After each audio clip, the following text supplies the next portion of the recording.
জাতীয় নির্বাচনের আগে স্থানীয় নির্বাচন চায় না বিএনপি।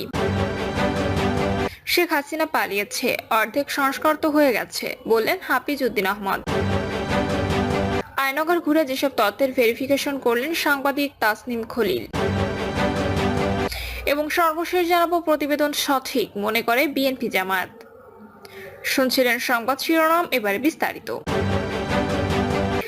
জাতীয় নির্বাচনের আগে স্থানীয় নির্বাচন চায় না বিএনপি।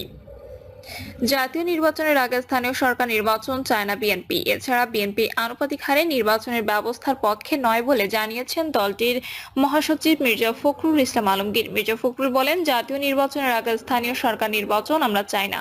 যদি হয় তাহলে রাজনৈতিক বিবেচনায় দেশটাকে আরো ভঙ্গুর অবস্থায় নিয়ে যাবে। যত দ্রুত নির্বাচন হবে তত দ্রুত দেশের পরিস্থিতি সহজ হবে। জুলাই গণঅভ্যুত্থানের বিষয়ে জাতিসংঘের প্রতিবেদনকে স্বাগত জানিয়ে মির্জা ফখরুল বলেন, বিগত 17 বছরের সব গণহত্যার জন্য শেখ হাসিনা দায়ী। পাশাপাশি দেশে কোনো রাজনৈতিক দল নির্বাচন করতে বা নিষিদ্ধ হবে কিনা তা জনগণই সিদ্ধান্ত নেবে।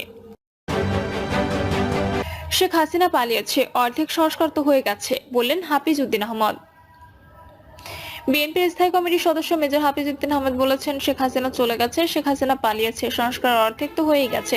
বাকি যেসব সংস্কার নির্বাচন করতে প্রয়োজন সেগুলো 2-3 মাসের মধ্যেই করা যায়। আর যেসব দীর্ঘমেয়াদী মধ্যমেয়াদী সংস্কারের কথা বলা হচ্ছে সেগুলো করার প্রকৃত অধিকার রয়েছে নির্বাচিত জনপ্রতিনিধিদের। হাফিজ উদ্দিন আহমেদ বলেন, সংবিধান সংস্কারের অধিকার নির্বাচিত প্রতিনিধি ছাড়া আর কারোরই নেই। বিএনপির পক্ষ থেকে আমরা দাবি করেছি স্বল্পতম সময়ের মধ্যে নির্বাচন দিতে হবে। যেসব সংস্কারের কথা আকাশে বাতাসে ভেসে বেড়াচ্ছে, বুদ্ধিজীবীরা ছড়াচ্ছেন, ছাত্রদের মুখ দিয়ে বলাচ্ছেন, সেসব সংস্কার নির্বাচিত জনপ্রতিনিধিরা করবে। বর্তমান অন্তর্বর্তীকালীন সরকারের প্রধান দায়িত্ব হলো একটি সুষ্ঠু নিরপেক্ষ নির্বাচনের মাধ্যমে জনগণের কাছে রাষ্ট্র পরিচালনার দায়িত্ব হস্তান্তর করা। বিএনপির এই কেন্দ্রীয় নেতা বলেন, রাষ্ট্র পরিচালনা অত্যন্ত দুরূহ কাজ। একে সঠিকভাবে পরিচালনা করতে হলে, জনজীবনের শান্তি শৃঙ্খলা প্রতিষ্ঠিত করতে হলে অবশ্যই একটি নিরপেক্ষ সুষ্ঠু নির্বাচন প্রয়োজন। দ্রুত আইন শৃঙ্খলা পরিস্থিতির উন্নয়ন করুন। যে পুলিশ বাহিনী 17টি বছর আওয়ামী বাহিনীতে পরিণত হয়েছিল, অনেক মায়ের বুক তা খালি করেছে। অনেক বিচার বহির্ভূত হত্যাকাণ্ড আমরা দেখেছি। অপরাধীরা এখনো ঘুরে বেড়াচ্ছে। শীর্ষ পদে 2-1 জনকে চাকরিচ্যুত করা হয়েছে কিংবা সম্মানের সঙ্গে অবসর দেওয়া হয়েছে বা বদলি করা হয়েছে, কিন্তু তাদের দুষ্কর্মের বিচার তো হয়নি। এদের অবিলম্বে গ্রেপ্তার করতে হবে। উপদেষ্টা পরিষদ নিয়ে হাফিজ উদ্দিন আহমেদ বলেন, যে উপদেষ্টা পরিষদ তিনি গঠন করেছেন তাদের মধ্যে বেশ কয়েকজন শেখ হাসিনা দোসর ছিলেন। এর মধ্যে অনেকে রাষ্ট্র পরিচালনার একেবারেই অনভিজ্ঞ। বাংলাদেশের জনগণ গিনিপিগ নয়। বাংলাদেশে 18 কোটি মানুষের দেশ। যুদ্ধ করে আমরা এদের স্বাধীন করেছি, নানা ধরনের এক্সপেরিমেন্ট করার জন্য নয়। জনগণের বাস্তব দুঃখ দুর্দশা ফেস করার অভিজ্ঞতা যাদের নেই, তারাই আজ বাংলাদেশের ভাগ্য নিয়ন্ত্রণ হয়ে বসে আছে। সমাবেশে প্রধান বক্তা ছিলেন বিএনপির তথ্য বিষয়ক সম্পাদক আজিজুল বারী। তিনি বলেন, সন্ত্রাসীদের আইনের আওতায় আনতে অপারেশন ডেভিল হান্ট শুরু করেছে। ডেভিল বলতে আমরা ফ্যাসিস্ট সরকারকে বুঝি। কাল বিলম্ব না করে যৌক্তিক সময় নির্বাচন দিন। সবাই সাধুবাদ জানাবে। জনগণ অদৃশ্য শক্তির বিরুদ্ধে লড়াই করছে, এই শক্তিকে দৃশ্যমান করতে হবে। একদিন ষড়যন্ত্র করে কাপড় নিয়ে দেশ ছেড়ে পালিয়েছেন, এখন যারা নির্বাচন নিয়ে ষড়যন্ত্র করছেন তারা আগামী দিনে পালানোর পথ পাবেন না। প্রতিবেদন সঠিক মনে করে বিএনপি জামায়াত। বাংলাদেশে 2024 সালের 1 জুলাই থেকে 15 আগস্ট সংঘটিত ঘটনা নিয়ে জাতিসংঘের প্রতিবেদন সত্য বলে মন্তব্য করেছে বিএনপি। দলের দায়িত্বশীল নেতারা বলেছেন, ক্ষমতায় টিকে থাকতে পতিত প্রধানমন্ত্রী শেখ হাসিনা যে হত্যাযজ্ঞ চালিয়েছেন তার আন্তর্জাতিক স্বীকৃতি পাওয়া গেল। জাতিসংঘের মানবাধিকার বিষয়ক হাই কমিশনার দপ্তরের তথ্যানুসন্ধান দল এই প্রতিবেদনে প্রকাশ করে। বিএনপির স্থায়ী কমিটির সদস্য গয়েশ্বরচন্দ্র রায় বলেন, জুলাই আন্দোলন দমতে শেখ হাসিনা সরকার বিচার বহির্ভূত হত্যা, গ্রেপ্তার, নির্যাতন সহ নানাভাবে বল প্রয়োগ করেছে। গুরুতর মানবাধিকার লঙ্ঘনের এইসব অভিযোগের কথা বিএনপি সহ রাজনৈতিক দলগুলোর প্রথম থেকেই বলে আসছিল। সেই সব অভিযোগ যে সত্য ছিল তা আন্তর্জাতিক বিশ্ব স্বীকার করেছে। গয়েশ্বর বলেন, রাষ্ট্রীয় পৃষ্ঠপোষকতায় আইন শৃঙ্খলা রক্ষা বাহিনী হত্যাযজ্ঞ চালিয়েছিল, হত্যার নির্দেশ দিয়েছিলেন ক্ষমতাচ্যুত প্রধানমন্ত্রী শেখ হাসিনা। এইসব অভিযোগে তার বিচার হতেই হবে। বিএনপি ভাইস চেয়ারম্যান শামসুজ্জামান দুদু বলেন, জাতিসংঘ তো সঠিক তথ্য উপাত্তের ভিত্তিতে এই কথা বলেছে। তথ্য প্রমাণ ছাড়া তো তারা বলেনি। আমরা যারা এদেশে বসবাস করি, রাজনীতি করি, তারা দেখেছি গত জুলাই আগস্টে যে শুধু গণহত্যাকাণ্ড ঘটেছে তা তো নয়। গত 15 থেকে 16 বছর ধরে তিনি এদেশে অসংখ্য মানুষের গুম করেছেন, বিচার বহির্ভূতভাবে হত্যা করেছেন। এছাড়া ছাত্র জনতার আন্দোলন দমনে গণহত্যাও চালিয়েছেন। সেটার পরিপ্রেক্ষিতে জাতিসংঘ যে বক্তব্য দিয়েছেন সেটাকে আমরা তথ্যভিত্তিক ও সঠিক বলে মনে করি। জুলাই আগস্টের হত্যাকাণ্ডের সময়কার তদন্ত করে বিস্তারিত প্রতিবেদন প্রকাশের জন্য জাতিসংঘের মানবাধিকার বিষয়ক হাই কমিশনারের কার্যালয়কে ধন্যবাদ জানিয়েছেন জামায়াত ইসলামী। দলটির নায়েবে আমির অধ্যাপক মুজিবুর রহমান গতকাল এক প্রতিক্রিয়ায় বলেন, তারা সরেজমিন তদন্তের মাধ্যমে তথ্য উদ্ঘাটন করেছেন। আমরাও হত্যাকাণ্ডে জড়িতদের বিচারের দাবি জানাচ্ছি। জামায়াতের এই নেতা বলেন, আমরা জুলুমের শিকার হয়েছি অনুমানের চেয়ে বাস্তবে আরো বেশি। ওই ফ্যাসিস্ট সরকার প্রধানের নারী, পুরুষ বা শিশু কারো প্রতি কোনো দয়ামায়া ছিল না। নির্বিচারে মানুষকে হত্যা করেছে, দেখা মাত্র গুলির নির্দেশ দেওয়া হয়েছে।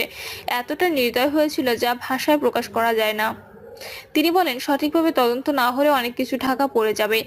OHCHR এর এই তদন্তের মাধ্যমে একটি উদ্ঘাটন হলো। দলটির নায়েবে আমির আরো বলেন, হত্যাকারীর বিচার এমনভাবে হওয়া উচিত যাতে ভবিষ্যতে আর কেউ এমন অপরাধ করার সাহস না পায়। কোরআনের আইন চালু হলে হত্যাকারীর শাস্তি দেখে কেউ আর কাউকে হত্যা করার সাহস করবে না। আয়নাঘর ঘুরে যেসব তথ্যের ভেরিফিকেশন করলেন সাংবাদিক তাসনিম খলিল। দেশ বিদেশের গণমাধ্যমের প্রতিনিধিরা ও ভুক্তভোগীদের পরিবারের সদস্যদের নিয়ে আয়নাঘর পরিদর্শন করেছেন অন্তর্বর্তীকালীন সরকারের প্রধান উপদেষ্টা অধ্যাপক ডক্টর মোহাম্মদ ইউনূস। দুপুরে ঢাকার কচুক্ষে DGFI এবং উত্তরা ও আগারগাঁওয়ে র্যাবের আয়নাঘর পরিদর্শন করেন তারা। এ সময় অন্তর্বর্তী সরকারের সঙ্গে আয়নাঘর পরিদর্শন করেছেন নেত্র নিউজের editor in chief Tasnim Khalil. 2022 সালে নেত্র নিউজে প্রকাশিত হয়েছিল আয়নাঘরের বন্দি শীর্ষক বহু আলোচিত একটি প্রতিবেদন। আয়নাঘর ঘুরে কি কি দেখেছেন তাসনিম খলিল তা নিজের ভেরিফাইড ফেসবুক পেজে লিখেছেন।